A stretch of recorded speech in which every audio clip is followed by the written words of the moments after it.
In this exercise, soft beverage will be analyzed for content of additives, more specifically preservatives, sodium benzoate and potassium sorbate. Since the matrix is very simple and non-problematic, a minimal sample preparation will be needed. The first operation we need to perform is degassing. The sample, according to declaration, contains 2 grams per liter carbon dioxide that would cause several problems.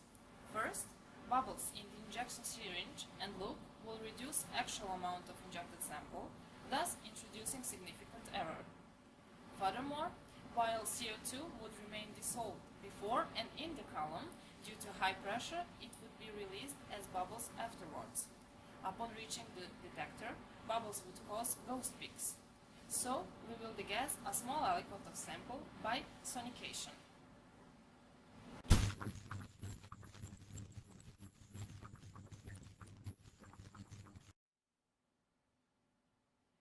Okay, so here we have one very important note. Never place the entire bottle onto ultrasonic bath because the volume of released CO2 gas is comparable to the bottle size and it would eject the most of the bottle content in a fountain. The next step is more or less universal for HPLC analysis. We need to remove any solid particles present in the sample since they would block the column or pre-column filter. The particles are removed by membrane filtering using syringe filter. The filter material should be compatible with sample solvent. In this case, it's water, so it's not an issue, and it should not absorb the analytes. Also, the filter should be wettable by sample solvent.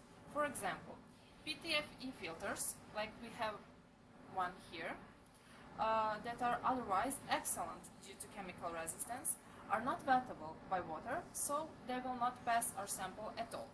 So in this case, we use RC, actually regenerated cellulose filters, as this one. So the sample should be slowly passed through the filter.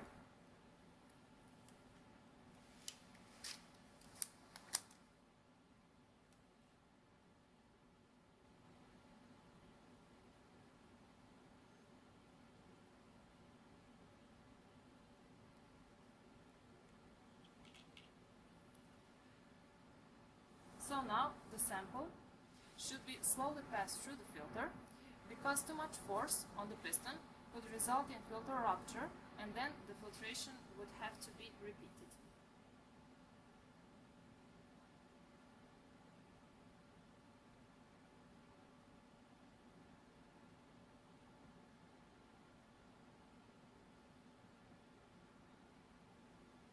And now the sample is ready for injection.